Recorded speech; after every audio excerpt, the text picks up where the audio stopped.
भुटानी राजा जिग्मे सिङमे वाङचुको सरकारले सन् 1990 को दशकमा देशको जनसङ्ख्याको 6 भागको 1 भाग हिस्सा अर्थात् 1,20,000 नेपाली भाषी आफ्ना नागरिकलाई अनाहकमा देश निकाला गर्यो। राज्य नै हिंसामा उत्रिएर शताब्दीौंदेखि भुटानमा बसोबास गर्दै आएका नेपाली भाषी नागरिकलाई वाङचु सरकारले कुनै दोष बिना नै जबरजस्ती निकाला गरेको थियो। दर्शकवृन्द, आउनुहोस् आजको यस श्रृङ्खलामा हामी बदलिदो भू राजनीतिक स्वार्थ र भुटानी शरणार्थीको बारेमा विशेष चर्चा गर्नेछौँ। राज्य नै हिंसामा उत्रिएर जब ती भुटानी नेपाली भाषी नागरिकलाई वाङचु सरकारले कुनै दोष बिना नै जबरजस्ती देश निकाला गर्यो, तब ती नागरिकहरू भारत हुँदै भुटानसँग सीमा नै नजोडिएको प्रदेश नेपालमा जबरजस्ती ल्याइए। विगत 3 दशकदेखि ती नेपाली भाषी भुटानी नागरिकहरू पूर्वी नेपालका झापा र मोरङका शरणार्थी शिविरमा बस्दै आएका छन्।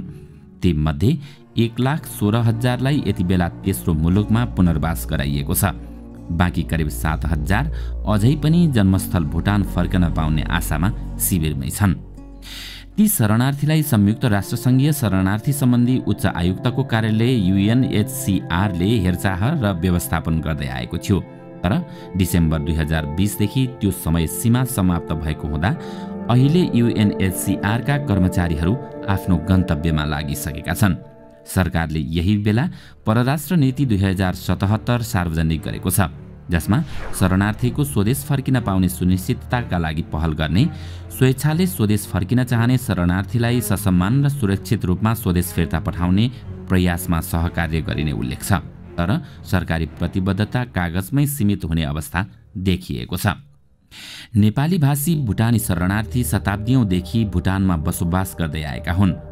127 ईसापूर्व तिब्बतमा सुरु भएको यार्लुङ वंशका 7औं शताब्दीका 23औं राजा स्रोङचोङ गम्पोले नेपाली राजकुमारी भृकुटीसँग विवाह गरे। भृकुटीको पहलमा केही नेपाली कालीगढहरू तिब्बत हुँदै भुटान पुगेर गुम्बा निर्माण गर्न लगाइयो। यिनै कलाकार र उनीहरूको परिवार पछि भुटानमा बसोबास गरे। भारतबाट प्रकाशित हुने दैनिक द स्टेट्सम्यानमा भुटानका तत्कालीन परराष्ट्र मन्त्री दावा छिरिङले भनेका थिए, नेपालीहरू 7औं शताब्दीदेखि भुटानको दक्षिणी भागमा बस्दै आइरहेका छन्। उनीहरू मेहनती छन्, तर उनीहरूले हामीलाई अल्पसंख्यक बनाउन सक्दैनन्। 9औं शताब्दीमा पद्मसम्भव अर्थात् गुरु रिम्पोछे भुटान पुग्दा नेपालीहरू लिएर गएको उल्लेख छ। अभिलेखमा उल्लेख भएअनुसार सन् 1624मा गोर्खाका राजा रामशाह र भुटानलाई एकतामा गाँच्ने प्रथम भिक्षु शासक सावद्रुङ नवाङ नामग्यालको हस्ताक्षर रहेको दस्तावेजबाट नेपाली कलाकारहरू भुटान पुगेको जानकारी हुन्छ। ब्रिटिस अभिलेखमा JC व्हाइटको सन् 1905 को मिसन अनुसार नेपाली भाषीहरू भुटानी राज संस्थाको सुरुवाती दिनमा हाँ जिल्लामा सन् 1890 अगावैदेखि बसोबास गर्दै आएका थिए।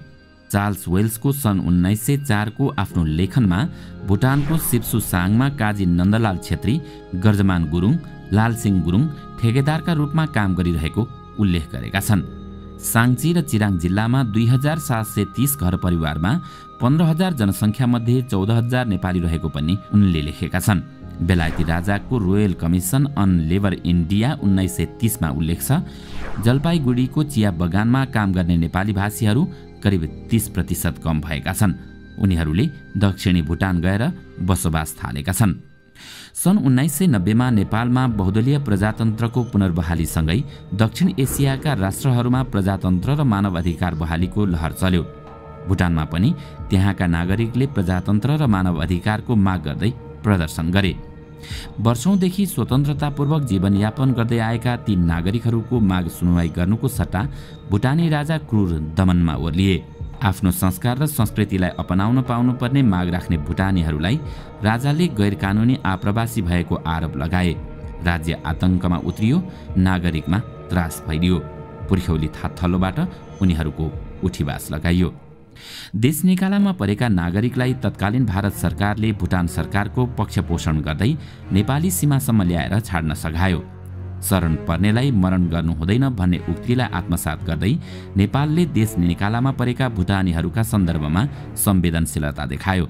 मानवीयताका आधारमा उनीहरूलाई पूर्वी नेपालमा आश्रय दिइयो। सन् 1951 को शरणार्थी सम्बन्धी अन्तर्राष्ट्रिय महासन्धि र त्यसको पूरक 1969 को अतिरिक्त प्रोटोकलको पक्ष राष्ट्र नभए पनि नेपालले शरणमा आउने प्रति उदार भाव राख्यो। नेपालकै पहलमा भुटानसँग शरणार्थीबारे वार्ता सुरु गरियो। क्याम्पका शरणार्थीलाई 4 श्रेणीमा विभाजन गरेर वार्ताबाटै समाधान खोज्ने विश्वासले समस्या समाधानका लागि नेपाल र भुटान बीच 15 पटकसम्म परराष्ट्र र गृह मन्त्री स्तरीय द्विपक्षीय बैठक सम्पन्न भए। अन्ततः समस्या सिर्जना गरेर अरूमाथि बोझ थुपार्दै विभिन्न बहानामा भुटान समाधानको जिम्मेवारीबाट पन्छियो। 1979 को अन्त्यतिर भुटानको गैर जिम्मेवारीलाई सुधार गर्न अमेरिकाको क्लिन्टन प्रशासनका दक्षिण एसिया हेर्ने सहायक विदेश मन्त्री कार्ल इन्दर फर्क र जनसङ्ख्या शरणार्थी र आप्रवासन सहायक मन्त्री जुलिका टाटको प्रयासपछि भुटान संयुक्त प्रमाणीकरणमा राजी भयो। द्विपक्षीय प्रमाणीकरण टोली गठन भयो। खुदुनाबारी क्याम्पका शरणार्थीको 2 देशीय प्रमाणीकरणमा भुटान सरकारले जारी गरेका सबै कागजात मिलाउँदा पनि 77% भन्दा बढी भुटानी नागरिक रहेको भुटानले स्वीकार गर्यो। तर एकाएक भुटान प्रमाणीकरण प्रक्रियाबाट बाहिरियो। भुटानकै कारण वार्तामा डेडलकको अवस्था आइलाग्यो। तर पछि अन्य मित्र राष्ट्रहरूले पनि मानवीय सहयोग गरे। तेस्रो मुलुकमा पुनर्वास गराउने क्रममा शरणार्थीहरूलाई आफ्ना देशमा पुनर्वास गराएर मित्र राष्ट्रहरूले नेपालको बोझ हल्का बनाए। पुनर्वासमा जान नचाहने र कागजात नमिलेका झापा र मोरङमा रहेका करिब 7000 शरणार्थी अहिले पनि पूर्वी नेपालका शिविरमा छन्। शिविरमा शरणार्थीहरूको हेरचाह आवश्यक व्यवस्थापन UNHCRले गर्दै आएको थियो।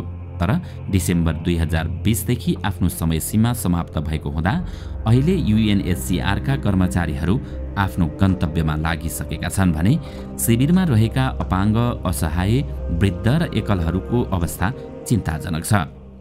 हुन त सार्क शिखर सम्मेलन र संयुक्त राष्ट्रसङ्घको महासभामा नेपाल र भुटान बीच उच्च स्तरमा साइडलाइन वार्ता भइरहे, तर समस्या समाधानमा कुनै प्रगति हुन सकेन। भुटानी नेतृत्व देखाउनका लागि सधैँ वचनबद्ध रहे पनि व्यवहारमा सधैँ पन्छिँदै आइरह्यो। भू-राजनीतिक संवेदनशीलता। बदलिँदो भू-राजनीतिक परिदृश्यमा शरणार्थी समस्याले सामरिक आयामको रूप र आकार लिँदैछ। अनेक भू-राजनीतिक र सुरक्षा संवेदनशीलताको चेपुवाका माझ शरणार्थीलाई मानवीय आधारमा आश्रय दिने नेपाल र पुनर्वासमा गएका शरणार्थीको प्रश्न नेपालका लागि अझै पेचिलो विषय बन्दैछ। पुनर्वासको आश्रय दिने मुलुक समेत शरणार्थी समस्यामा तानिने सम्भावना बढ्दै गएको छ।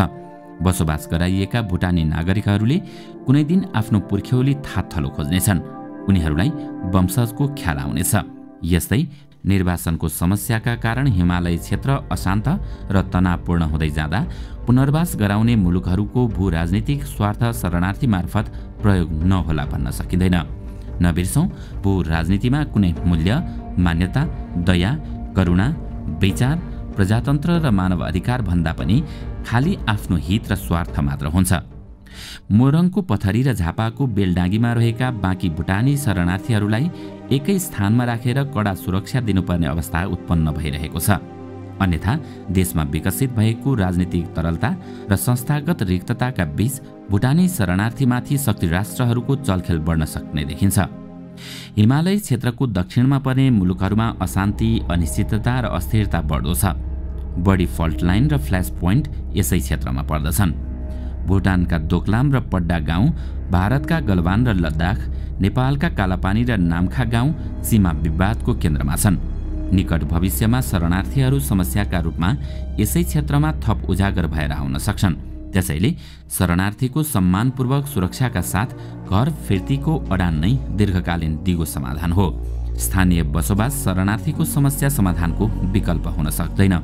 तेस्रो मुलुकको पुनर्वास आन्तरिक समाधान हो। बुझ्नुपर्ने के छ भने पुनर्वास र स्थानीय बसोबास गराउने भनेको द्वन्द्वको बीजारोपण मात्र हो। कुनै दिन यसले भू-राजनीतिक अप्ठ्यारो निम्त्याउन सक्छ। पहाडी उचाइका लागि उपयुक्त ठानी गठन गरिएको स्पेशल फ्रन्टियर फोर्सलाई भारतले चीनसँगको सीमा विवादमा प्रयोग गर्दा गत अगस्तमा तिब्बती लडाकु तेन्जिङनीमा मारिए। SFF तिब्बती शरणार्थीहरूको पारामिलिटरी अर्थात् अर्धसैनिक ग्रुप मानिन्छ। सैनिक सम्मान साथ भएको अन्तिम संस्कारमा तेन्जिङलाई भारतीय र तिब्बती झण्डाहरू ओढाइएका थिए। भारतीय सत्तारूढ दलका सदस्य एवं भाजपा महासचिव राम माधव त्यो शव यात्रामा सहभागी थिए। सीमा विवादमा तेन्जिङको सहभागिता र उनीप्रति श्रद्धाञ्जली शैलीले भू-राजनीतिको नयाँ दिशा र गतिशीलतालाई अर्थ्याउँछ। विदेशी शरणार्थीको बढ्दो उपस्थिति, विदेशीको चासो र चिन्ताले हिमालय क्षेत्र नै अशान्त बन्नु, बृहत भू-राजनीतिक परिवेशमा भारत र चीनको बढ्दो भूमिका र मतभिन्नता अनि विवाद शुभ सङ्केत होइन। साना राज्यहरूको शक्ति क्षयीकरण, फितलो र निहित स्वार्थवशको शासन पद्धतिका कारण हिमालय क्षेत्र वरिपरि रहेका संवेदनशील स्थानहरू कतिबेला कहाँ फुट्ने वा दन्किने हुन् भन्न सकिन्न। तेन्जिङको शवयात्रामा सहभागीहरूले तिब्बती झण्डा बोक्नुले विभिन्न देशमा छरिएका तिब्बतीहरूबारे चीनलाई उच्च सतर्कता अपनाउन सन्देश दिएको छ। हालै अमेरिकाको विदेश मन्त्रालयले तिब्बतका बारेमा राजदूत स्तरको संयोजक नियुक्ति गर्नुका साथै तिब्बत सम्बन्धी अन्य राजनीतिक पहल पनि थालेको छ। 16 वर्षमा पहिलो पटक तिब्बतको निर्वासित सरकारका प्रतिनिधिलाई निवर्तमान अमेरिकी राष्ट्रपति ट्रम्पले व्हाइट हाउसमा गरेको स्वागतले यस क्षेत्रप्रतिको सूक्ष्म निगरानी र संवेदनशीलतापट्टि सङ्केत गर्छ। बाइडेन प्रशासन पनि दक्षिण एसियामा स्पष्ट रूपले ट्रम्प नीतिकै निरन्तरताको पक्षमा देखिएको छ। यस्तो पृष्ठभूमिमा शरणार्थी समस्या समाधानका नाममा स्थानीय बसोबास मिलाउने नागरिकता दिने प्रस्ताव कसरी स्वीकार्य हुन सक्छ? नेपाल सरकारले गठन गरेको विशेष समितिले घुमाउरो भाषामा स्थानीय बसोबासका लागि उपयुक्त उपाय अवलम्बन गर्न सिफारिस गरेकोले पनि सरकार त्यतातिर उन्मुख रहेको देखाउँछ। यस सन्दर्भमा प्रधानमन्त्री केपी ओलीको 2076 फागुन 5 गतेको धारणा पनि मिल्न जान्छ, जसमा उनले भनेका थिए भुटानी समस्याको दीर्घकालीन समाधान खोजिनेछ। तेस्रो देशमा पुनर्वासपछि नेपालमा बाँकी रहेका शरणार्थीहरूको दिगो व्यवस्थापन हुने गरी सरकारले कदम चालेको छ। नेपाली भाषी भएको कारणले उनीहरू भुटानबाट लखेटिए। भुटानले आफ्ना नागरिकलाई लखेट्न मात्र जान्यो, स्वदेश फर्काउन जानेन। सङ्ख्या थोरै या धेरैको होइन, नेपाल प्रवेश गर्नेलाई दिगो व्यवस्थापनका नाममा नागरिकता दिँदै गए कालान्तरमा परिणाम के होला भन्न सकिँदैन। राज्य संस्था र शक्तिको क्षयीकरण तीव्र छ। यस्तो भू-राजनीतिक संवेदनशीलता नेपाल सरकारले बुझ्न सकेको छैन। जहाँको कार्यकारी प्रमुखले आफ्नो भूमि मिचेर विदेशीले बाटो बनाएको पत्तो पाउँदैनन्, त्यहाँ विदेशी र शरणार्थीलाई नागरिकता दिँदै जाँदा भोलि उनीहरूका माध्यमबाट हुन गरिन सक्ने प्रत्यायोजित कामको जिम्मा कसले लिने? क्षणिक स्वार्थमा लालायित भइरहँदा देशको स्वाभिमान र दीर्घकालीन हित गौण हुन पुगेको छ। विदेशीहरूको बढ्दो प्रवेश र झाङ्गिँदै गएको शरणार्थी समस्याका कारण तेरो र मेरो, हामीहरू र तिमीहरू भन्ने भावना प्रबल हुँदै गए सदियौँदेखिको एकता, सामञ्जस्यता र सहनशीलताको नेपाली संस्कार खलबलिन सक्छ। भू-राजनीतिक बदलावको केन्द्रमा रहेका दुई उदीयमान छिमेकी राष्ट्रहरू र शरणार्थी बसोबास गराइएका मुलुकहरूको चासो, चिन्ता र प्रतिस्पर्धा बीच नेपालको सामरिक महत्त्व बढ्न पुगेको छ। हजारौं भुटानीका साथै तिब्बती, रोहिङ्ग्या अनि हवाई मार्गबाट नेपाल प्रवेश गरेका शहरी शरणार्थीहरूको समस्या थुप्रिँदै जाँदा राष्ट्रिय सुरक्षा र विकासमा अवश्य नै प्रतिकूल असर पर्नेछ। दर्शकवृन्द, आजको श्रृङ्खला तपाईलाई कस्तो लाग्यो? हामीलाई कमेन्टमा अवश्य बताउनुहोला। साथै आजको श्रृङ्खला तपाईलाई राम्रो लाग्यो भने लाइक तथा सेयर गरी हाम्रो च्यानललाई सब्स्क्राइब गर्न नभुल्नुहोला र साथमा रहेको बेल आइकन पनि थिच्नुहोस्, ताकि हामीले अपलोड गर्ने नयाँ भिडियोको जानकारी सबैभन्दा पहिला तपाईलाई प्राप्त होस्। आजका लागि यति नै। अर्को भिडियोमा अझै रोचक तथ्यहरू लिएर आउने नै छौँ।